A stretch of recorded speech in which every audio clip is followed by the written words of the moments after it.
Coucou mes chers amis, j'espère que vous allez vraiment tous très bien aujourd'hui. On m'a demandé de faire un tirage de cartes sur l'après-Covid, comment va gérer le gouvernement, est-ce qu'on va s'en sortir économiquement, financièrement, etc. Donc je vais demander à mes oracles.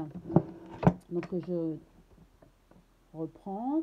Donc tout d'abord l'oracle, le manuscrit que je brasse. Qu'est-ce qu'il en pense par rapport à la gestion et surtout l'après-Covid pour la France? Une carte est tombée. Alors, perte d'argent. Beaucoup de pertes d'argent. Et oui.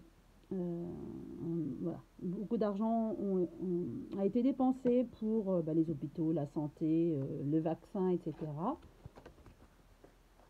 Alors, je continue à brasser.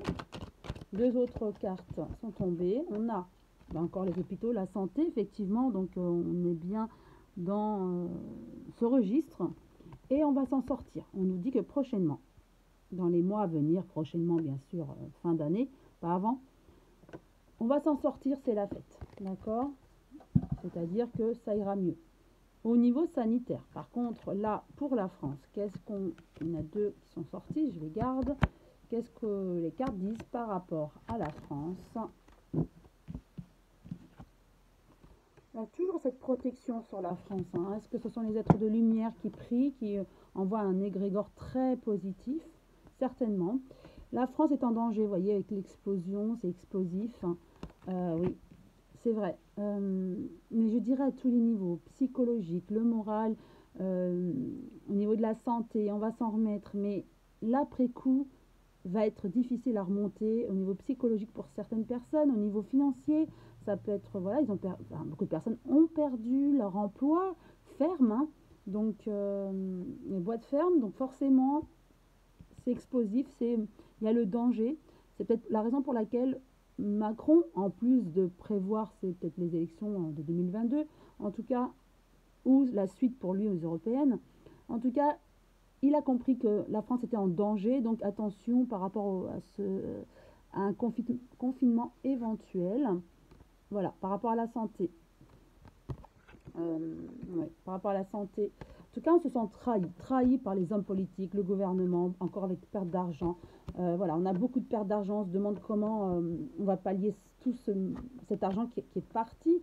On va encore nous augmenter des taxes, nous demander encore de se serrer la ceinture. On a tous vraiment ras la casquette.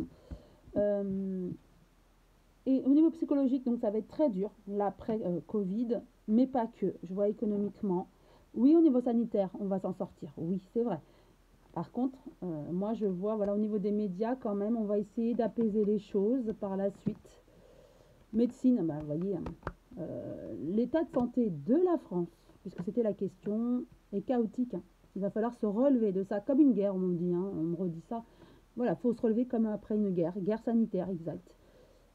Par rapport à la santé, on échange beaucoup avec les autres pays mondiaux, bien sûr. La trahison, oui, il y a toujours cet examen hein, qui pèse sur la France. On va demander des comptes hein, aux hommes politiques par rapport à cette guerre sanitaire. Est-ce qu'ils l'ont bien gérée? J'en doute, donc on va demander vraiment des comptes. Et avec l'argent, il y a eu beaucoup de pertes d'argent, mais on va quand même s'en sortir économiquement. Ça va être long, mais on va quand même s'en sortir d'après ces cartes. Et puis au niveau psychologique, on sera bien obligé. Mais les personnes qui sont au chômage, ça va être très difficile de retrouver.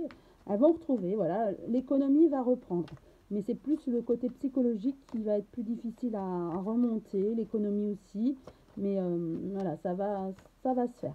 Je brasse l'oracle miroir. Juste 3 cartes pour savoir qu'est-ce que elles veulent bien nous dire, ces cartes, concernant l'après confinement, l'après Covid, au niveau tout d'abord sanitaire.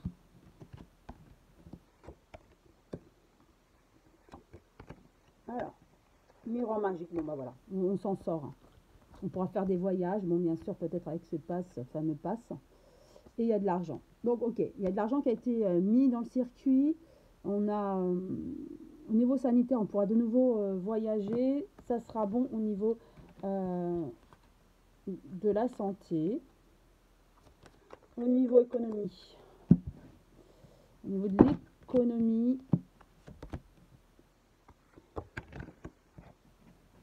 il y aura des changements. Un renouveau de quelque chose. Et il va falloir davantage œuvrer avec l'Europe, je pense. Il y a un changement au niveau de la politique, de l'économie. C'est ce qu'on nous dit. Il y aura un changement. Vous voyez, ça va tourner. Alors, est-ce que ça va être bénéfique? Je vais poser juste une carte. Ça va pas être si bénéfique. Il va falloir encore se serrer la ceinture. Les Français devront encore se serrer la ceinture pour que l'économie reprenne, en fait. Parce qu'il y aura un renouveau. Forcément, il va falloir remonter le budget, les caisses de l'État, donc renflouer les caisses de l'État. Donc, qui dit renflouer les caisses de l'État, dit aussi il va falloir que les Français mettent la main à la poche et payer des choses. Alors, des taxes souvent indirectes, hein, les Français sont, enfin la France est le pays qui utilise le plus de taxes indirectes. Comme son nom l'indique, c'est indirect, donc voilà, ni vu ni connu, mais on taxe quand même. Alors, ensuite, au niveau de la psychologie des Français, est-ce qu'on va pouvoir remonter? C'est ce qui m'inquiète le plus, en plus de l'économie. Ben voilà, vous voyez, fatalité.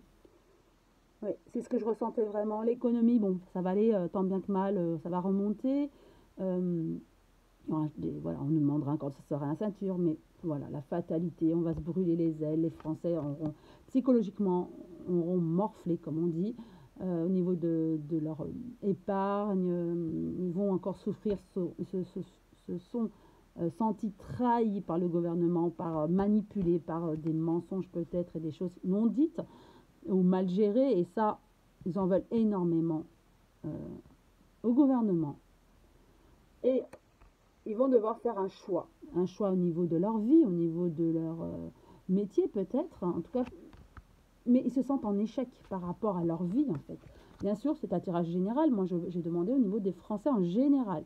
Ils se sentent vraiment, on les a manipulés, il y a eu du mensonge, ils en ont marre, voilà. Donc la psychologie, c'était psychologiquement, donc ils se sentent très mal, trahis, et ils vont devoir donc faire des choix dans leur vie suite à cet échec qu'ils ressentent pour eux, pour leur vie.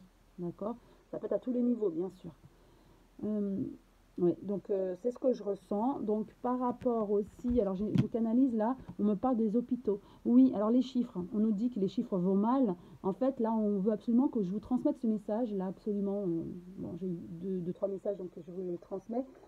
Euh, on nous parle des chiffres catastrophiques, mais faut-il encore bien se mettre en mémoire que on a fermé comme des services, des lits, les infirmiers sont moins nombreux depuis quelques années, donc il y a ça aussi. Les chiffres ne révèlent pas tout le derrière, le décor derrière. C'est ce qu'on veut vraiment nous faire savoir. Oui, bien sûr, on est peut-être saturé dans certains hôpitaux, mais remettez-vous aussi en tête qu'il y a moins de services de lits et d'infirmiers pour s'occuper des malades. Voilà, cette précision d'encouragement aussi pour la suite. Oui, d'accord, il y a des personnes atteintes qui en meurent de cette Covid. Oui, c'est vrai. Mais les chiffres ne reflètent pas toujours vraiment la réalité. Euh, En tout cas, prenez bien soin de vous. Euh, Prenez bien toutes les précautions sanitaires pour ne pas l'attraper. C'est ce que je vous souhaite, d'être en forme. En tout cas, je vous souhaite une très belle journée, une très belle semaine et je vous embrasse tous très très très fort mes chers amis. À très bientôt.